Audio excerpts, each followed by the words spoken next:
샬롬 일용할 양식의 길만주 목사입니다. 오늘은 베드로전서 5장 8절을 함께 나누는 시간을 갖도록 하겠습니다. 지난 시간까지 베드로전서 5장 5절에서부터 7절까지 겸손의 옷을 입으라 라고 하는 이런 주제로 함께 나누어 보았습니다.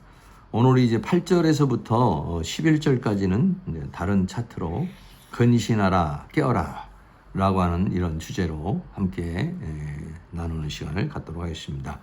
베드로전서 5장 8절입니다. 근신하라 깨어라 너희 대적마귀가 우는 사자같이 두루다니며 삼킬 차를 찾는다 라고 그랬습니다. 근신하라 그래서 현대인의 성경에는 여러분의 최대적인 사탄의 공격에 대비하여 정신을 차리고 경계하십시오 이렇게 번역을 했습니다. 이 근신한다는 말은 베드로전서에서 자주 나오는 말인데 네포라는 말이죠. 네포, 술 취하지 않다, 정신 차리고 있다라는 것입니다. 근신이라는 것은 무엇인가 취하지 않은 맑고 밝은 상태를 유지하는 것을 말한다. 한문으로도 삼가할 근, 삼가할 신, 삼가하고 삼가하는 것. 다시 말하면 말과 행동을 다 절제하는 것을 가리켜서 말하고 있는 것이죠. 그래서 근신하라 라고 그랬습니다. 다시 말하면 다른 말로 말하면 정신을 차리라 이런 얘기죠. 베드로 이 근신하다라고 하는 말은 오늘 5장 8절뿐만 아니라 1장 13절에도 그러므로 너희 마음의 허리를 동이고 근신하여 예수 그리스도에 나타나신 너희 가져올 은혜를 온전히 바라라. 그래서 마음의 허리를 동이고 근신하라 이렇게 했죠. 또 베드로전서 4장 7절에도 만물의 마지막이 가까웠으니 그리고 너희는 정신을 차리고 근신하여 기도하라. 만물의 마지막이 가까웠으니까 정신을 차리고 근신하라. 그래서 이 근신이라는 말이 이렇게 베드로전서에서 이 네포라고 하는 근신이 한 3번 이렇게 쓰였습니다. 사단은 우리를 무엇인가 빠지게 하고 묶으려고 하기 때문에 정신 바짝 차리지 않으면 넘어간다. 육체적으로는요. 질병, 피곤, 쾌락, 육적 욕망 이런 거로 인해서 공격해 합니다. 정신적으로는 어떤 생각에 묶이게 하는 거예요. 어떤 사상에, 어떤 철학에 이렇게 묶이게 하는 것이죠. 감정으로는 두려움, 불안, 우울, 낙심, 절망 이런 것들로 또 빠지게 만들어요. 영적으로는 어떤 영의 세력이 꽉 와서 우리를 사로잡아 버린다든지 묶는다든지 지배하는 그런 것들로 다가오고 있는 것이죠. 그렇기 때문에 이러한 사단으로부터 이기기 위해서는 어떻게 하냐면 근신하라, 내포, 정신을 바짝 차려야 된다는 것을 말하고 있어요. 근신하고 있는 상태는 어떤 상태냐? 영적 긴장의 상태를 말하고 있는 것입니다. 그러면 영적 긴장의 상태라는 건 뭐냐? 생각이 하나님을 향하고 있고 말씀과 성령의 공급이 있어야 돼요. 상태는 하나님과 함께하고 있고 하나님의 영으로 충만해야 돼요. 삶이 하나님에 의해서 사는 것. 다시 말하면 하나님과 하나 되는 것. 이런 것을 뭐라고 그러냐? 이게 영적 긴장의 상태고 이게 근신의 상태다. 라고 이렇게 말할 수 있는 것이죠. 그래서 생각은 하나님을 향해 있고 상태는 하나님께서 역사하고 있고 삶은 주님과 함께 동행하는 것. 이런 것들이 뭐냐면 근신의 상태, 영적 긴장의 상태다라고 하는 것이죠. 그런데 그렇지 않고 생각에 엉뚱한 것이 들어온다든지 상태가 사단의 영에 잡혀 있다든지 삶이 나타나지 않는다든지 이러면 이것은 벌써 근신하고 있지 않은 상황이다. 근신할 뿐만 아니라 정신을 바짝 차렸을 뿐만 아니라 깨어라 그랬어요. 깨어라. 깨어라는 말이 그래 고리오라는 말이에요. 그래 고리오 말은 뭐냐면 경계하다, 망을 보다, 파수꾼과 같이 이렇게 살피는 것을 말하는 거죠. 근신은 자신이 무엇인가나 빠지거나 묶이지 않도록 하는 것이고 깨어있는 것은 정신을 차리고 우리의 대적이며 방해자인 사탄의 계계를 경계하는 것. 그러니까는 자기가 정신을 바짝 차리고 근신하는 것과 더 나아가서는 사탄이 나를 공격하는 것, 그거를 살펴야 된다 이런 얘기죠. 깨어있다는 것은 사탄이 움직이고 공격하는 것을 살피고 대적하라는 것이다. 그래서 사단이 역사를 하면은 그것을 미리 대적해서 이제 싸울 수 있는 상태. 이게 뭐냐면 깨어서 있는 상태다라고 하는 것입니다. 깨어있지 못하면 배후에서 사탄이 공격하는 것을 감지하지 못하고 당한다. 순간적으로 육체를 공격하거나 또 정신을 또는 감정을, 생각을 공격한다거나 환경을 통해서 들어오게 되니까 깨어 있어야 사단이 나를 지금 육체로 공격하는구나. 사단이 나를 마음으로 공격하는구나. 사단이 지금 어떤 상황으로 나를 공격하는구나. 이거를 내가 이제 알아야 된다는 것이죠. 그래서 그것을 감지하는 것. 사단의 공격을 감지한다는 것은 뭐냐면 내 센서가 잘 작동하고 있다는 것이다. 이 센서가 잘 작동하고 있다는 것이 뭐냐면 깨어 있는 것이다. 는 것입니다. 예수님께서도 제자들에게 마지막 겟세마네 동산에서 시험에 들지 않도록 깨어 있어라 이렇게 했어요. 마태복음 26장 38절에 이에 말씀하시되 내 마음이 심히 고민하여 죽게 되었으니 너희는 여기 머물러 나와 함께 깨어 있어라. 제자들에게 오사 그 자는 것을 보시고 베드로에게 이르시되 너희가 나와 함께 한시 동안도 이렇게 깨어 있을 수 없더냐. 시험에 들지 않게 깨어 있어 기도하라. 다시 말하면 깨어 있으라고 하는 것은 뭐냐면 사단이 지금 공격한다는 것입니다.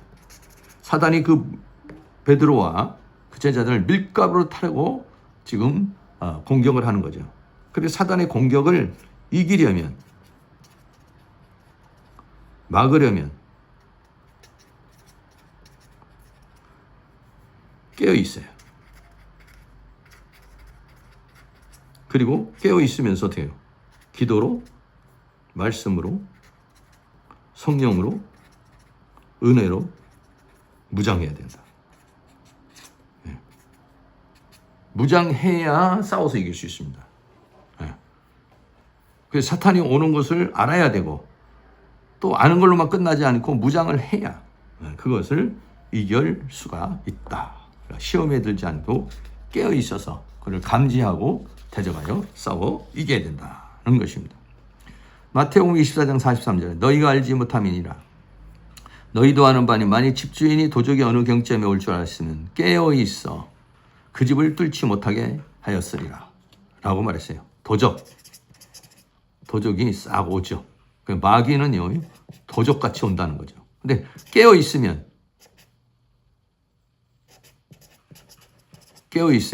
이 도적을 오는 것을 알게 된다. 그럼 막게 된다. 이것을 말하는 것입니다. 골로새 4장 2절에도 기도를 항상 힘쓰고 기도에 감사함으로 깨어 있어라. 기도를 통해서 깨어 있어라. 영이 활성화되어 있는 거죠. 데살로니가전서 5장 6절. 그러므로 우리는 다른 일과 같이 자지 말고 잠을 잔다고 하는 것은 뭐 영적 잠을 자는 것을 말이에요. 오직 깨어 근신할지니라 라고 그랬습니다. 잠을 잔다라고 하는 것은 사단에게 잡히는 것, 어둠 속에 잡히는 것을 말하는 것이에요. 계시록 16장 15절. 보라 내가 도적같이 오니 누구든지 깨어 자기 옷을 지켜 벌거벗고 다니지 않으면 자기 부끄러움을 보이지 않는 자가 복이 있도다. 주님이 언제 오실 줄을 알면 어떻게 했어요? 예비를 하죠. 예비하고 영접. 마귀는 대비하고 영접이 아니라 싸워 이김. 깨어 있으면은 주님이 오시게 되면 주님을 예비하고 영접하게 되고 마귀는 대비하게 되고 무장하게 되고 싸워서 이기게 되는 것을 가르쳐서 말하고 있는 것입니다. 그러므로 근신하고 깨어 있어야 될 것을 우리에게 말해주고 있는 것이죠.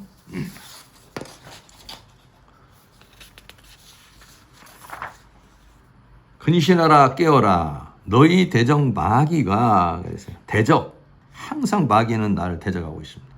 마귀는 적군이며 원수이며 우리의 인생에 망치고 멸망의 지고로 끌고 가는 자이다. 마귀는 우리를 고소하고 방해하고 핍박하고 유혹하는 자이며 사탄은 우리를 죄와 사망에 가두고 자신의 종으로 만들어 지배한다는 것이. 이게 뭐냐면 원수, 마귀, 대적. 왜 우리가 근신하여 깨어 있어야 되냐? 이 원수, 마귀, 대적 원수, 마귀가 우는 사자같이 두르며 삼킬 차를 찾는다. 그래서 현대인의 성경에서 이 부분을 사탄은 배가 고파서 울어대는 사자처럼 찢어 삼킬 먹이를 찾아다니고 있습니다. 라고 하는 것이에요. 마귀는 먹이를 찾아 표하는 사자처럼 다니면서 삼키려고 한다. 삼킨다는 것은 사단의 먹이가 되는 것이고 종이 되는 것이다.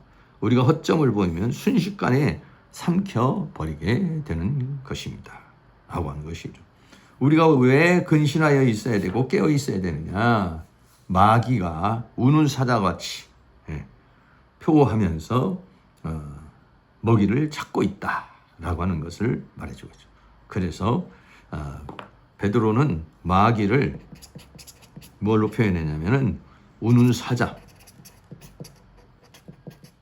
이 우는 사자는 산에서도 우는 사자이지만은 당시에 그 네로가 이런 그 경기장에 사람을 여기다 이렇게 놓고 사자를 여기다 풀어넣어가지고 이 사자로 하여금 사람을 공격해서 이제 사자를 굶주린 사자를 풀어서 이제 사람을 물어뜯어서 죽게 하는 이제 그런 거예요. 그래서 마귀를 우는 사자로 이렇게 비유를 하고 있는 것입니다. 원수 마귀는 우는 사자와 같이 오늘 또 우리를 다양한 형태로 공격해드리고 우리를 지배하고 삼키려 하고 있는 그런 시대에 우리가 살고 있기 때문에 근신하여 깨어서 원수 마귀를 잘 대적하여 승리하기를 축복합니다. 지난 시간까지는 베드로전서 5장 5절에서 7절까지 겸손의 옷을 입으라 라고 하는 주제로 함께 나누었고, 오늘부터는 근신하라 또 깨어라 하는 주제로 8절에서부터 11절까지 나누게 되겠습니다. 오늘 8절에서 근신하라, 깨어라 라고 그렇게 말하고 있어요. 근신한다는 것은 정신을 차리는 것이고, 깨어있는 것은 영적으로 사탄의 공격을 경계하는 것을 말하고 있는 거죠. 왜냐하면 이 마귀는 우는 사자와 같이 우리를 삼키려고 두루 다니고 있다라고 그렇게 말하고 있습니다. 그래서 우리가 정말 정신을 차리지 않으면, 영적으로 깨어있지 않고 영적 긴장 상태를 하지 않으면 사단이 육체적으로, 정신적으로, 영적으로, 환경적으로, 삶적으로 공격해오는 것을 우리가 막아내지 못한다. 그리고 또 사탄에게 지배를 당하고 깨어지게 된다는 것을 말해주고 있는 것입니다. 사랑하는 모든 성도님들이 근신하여 깨어서 우는 사자처럼 달려드는 원수 마귀를 대적하여 싸워 이기는 그런 삶을 살아가기를 축복합니다. 감사합니다.